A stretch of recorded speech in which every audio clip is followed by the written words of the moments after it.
2 മാസം മുന്നേ ചെറിയൊരു വെക്കേഷന് നാട്ടിൽ പോകേണ്ട ഒരു ആവശ്യം വന്നിട്ടുണ്ടായിരുന്നു കേട്ടോ.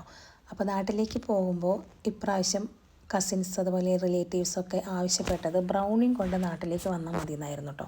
പിന്നെ കൂടുതൽ ഡിമാൻഡ് മോളുടെ ഹോസ്റ്റൽ ഫ്രണ്ട്സിനായിരുന്നു. മോള് ചെന്നൈയിലായതുകൊണ്ട് തന്നെ അവളുടെ ഫ്രണ്ട്സ് എല്ലാവരും എൻ്റെ വീഡിയോസ് കാണുന്ന എൻ്റെ ഫോളോവേഴ്സൊക്കെയാണ്. അപ്പോൾ അതുകൊണ്ട് തന്നെ അവർക്ക് നല്ല ആഗ്രഹം ഉണ്ടായിരുന്നു ബ്രൗണി കഴിക്കണം എന്നുള്ളത്. അപ്പോൾ മോള് മെയിനായിട്ട് ആവശ്യപ്പെട്ടത് ഫ്രണ്ട്സുകൾക്കും അവൾക്കും ബ്രൗണി കൊണ്ടുവരണം എന്നായിരുന്നു.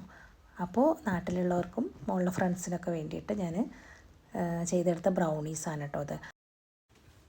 അപ്പോൾ ഇത്ര അധികം ഉള്ളതുകൊണ്ട് തന്നെ ഇതെങ്ങനെ പാക്ക് ചെയ്ത് സേഫായിട്ട് നാട്ടിൽ കൊണ്ടുപോകും എന്നുള്ളൊരു ടെൻഷനൊക്കെ ഉണ്ടായിരുന്നു. പിന്നെ വെയിറ്റ് അത്യാവശ്യം 4 കിലോയുടെ അടുത്ത് വെയിറ്റും ഉണ്ടായിരുന്നു. അപ്പോൾ രാത്രിയായിരുന്നു ഫ്ലൈറ്റ് ഉണ്ടായിരുന്നത്. അപ്പോൾ അതുകൊണ്ട് തന്നെ മോർണിംഗിൽ ബ്രൗണി എല്ലാം ചെയ്ത് വെച്ചു. ഫ്രിഡ്ജിലൊന്നും വെച്ചില്ല കേട്ടോ. ജസ്റ്റ് ഒന്ന് ചൂടാറിയതിന് ശേഷം ക്ലിംഗ് റാപ്പ് ചെയ്തിട്ട് അവിടെ തന്നെ റൂം ടെമ്പറേച്ചറിൽ വെച്ചിട്ടുണ്ടായിരുന്നു. ക്ലിംഗ് റാപ്പ് ചെയ്ത് വെച്ചില്ലെങ്കിൽ നമ്മുടെ ബ്രൗണി ഹാർഡാവാൻ ചാൻസ് ഉണ്ട് കേട്ടോ. അപ്പോൾ നല്ല ടൈറ്റ് ചെയ്തിട്ട് എപ്പോഴും ക്ലിംഗ് റാപ്പ് ചെയ്തിട്ട് പാക്ക് ചെയ്ത് വെക്കുകയായിരിക്കും നല്ലത് ബ്രൗണി. അല്ലെങ്കിൽ കുറച്ച് നേരം അതിങ്ങനെ ഇരുന്നാൽ ഡ്രൈ ആയി പോകും. അപ്പോൾ അതുകൊണ്ട് ഞാൻ ചൂടാറിയതിന് ശേഷം ക്ലിംഗ് റാപ്പൊക്കെ ചെയ്ത് വെച്ചിട്ടുണ്ടായിരുന്നു കേട്ടോ. എന്നിട്ട് പോണതിൻ്റെ അടുത്ത് ആ ഒരു സമയം ഏകദേശം അടുത്തപ്പോഴാണ് ഈ ഒരു ക്ലിംഗ് റാപ്പൊക്കെ ചെയ്ത് നന്നായി പാക്ക് ചെയ്തിട്ട് ഞാൻ കൊണ്ടുപോയത്. അപ്പോൾ ഇതേപോലെയാണ് ഞാൻ പാക്ക് ചെയ്തത്. ബട്ടർ പേപ്പർ വെച്ചു, എന്നിട്ട് ക്ലിംഗ് റാപ്പ് വെച്ചിട്ട് നന്നായി ഒന്ന് റാപ്പ് ചെയ്ത് കൊടുത്തു. ഒരു 2-3 പ്രാവശ്യം റാപ്പ് ചെയ്തിട്ടുണ്ട് കേട്ടോ ഓരോന്നും. 8 ഇഞ്ചിൻ്റെ ഒരു കണ്ടെയ്നറാണ് കേട്ടോ ഞാനത് കൊണ്ടുപോകാൻ വേണ്ടിയിട്ട് എടുത്തിട്ടുണ്ടായിരുന്നത്.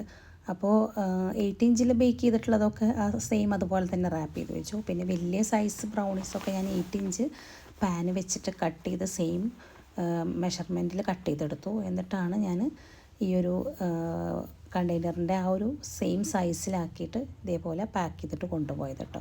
അപ്പോൾ ഇതിൽ വെച്ചിട്ട് ഇങ്ങനെ കൊണ്ടുപോയത് തന്നെ ഒരു ഡാമേജും ആവാണ്ട് നമുക്ക് കറക്റ്റായിട്ട് നാട്ടിലേക്ക് എത്തിയിട്ടുണ്ടായിരുന്നു.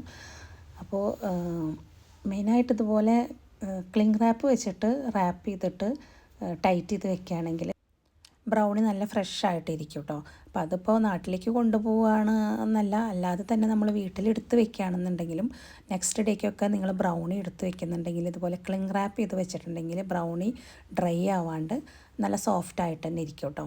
അപ്പോൾ നിങ്ങൾ ഇതുപോലെ ഒന്ന് ട്രൈ ചെയ്ത് നോക്കിയാൽ മതി. ഹാർഡ് ആവണമെന്നൊക്കെ കുറേ പേര് കമൻറ്റ് ഇടാറുണ്ട്. ബ്രൗണി ജസ്റ്റ് ഒന്ന് ചൂടാറിയതിന് ശേഷം നല്ല ടൈറ്റായിട്ട് പൊതിഞ്ഞ് വെക്കണം. ക്ലിംഗ് റാപ്പ് വെച്ചിട്ട് ചെയ്യുകയാണ് ഏറ്റവും ബെറ്റർ കേട്ടോ. അപ്പോൾ ഞാൻ ഇതേപോലെയാണ് പാക്ക് ചെയ്തിട്ട് കൊണ്ടുപോയത്. ഒരു കുഴപ്പമില്ലാണ്ട് സേഫായിട്ട് അവിടെ എത്തിയിട്ടോ. ഈ ബ്രൗണി പൊട്ട് ഒന്നും ചെയ്തിട്ടുണ്ടായിരുന്നില്ല.